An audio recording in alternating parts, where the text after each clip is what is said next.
وَوَجَدَكَ ضَالًا فَهَدَى. Now take a deep breath. I'm going to give you the translations which people have done. وَوَجَدَكَ ضَالًا فَهَدَى. Muhammad Asad says, and found thee lost on the way and guided thee. Mustafa Khattabi says, and found you unguided, then guided you.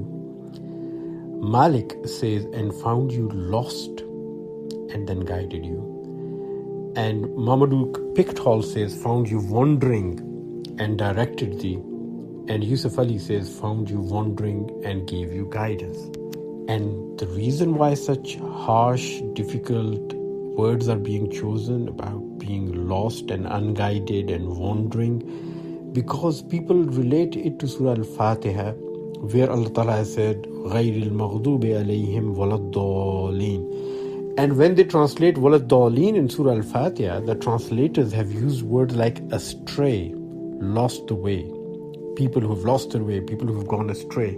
So very harsh words are used there. And when they come here, ضَالًا, they are stressed, they don't know what to say, because there they presumed that the words وَلَا الضَّالِينَ was said about the non-believers, not even about the believers. And there's a hadith which is quoted often which says that غَيْرِ الْمَغْضُوبِ عَلَيْهِمْ وَلَا الضَّالِينَ refers to the people of the book, the Jews and the Christians.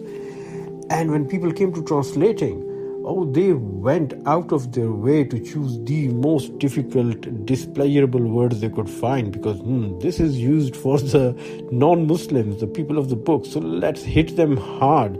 Let's say condemnation of Allah, the curse of Allah. Let's say going astray and lost the way.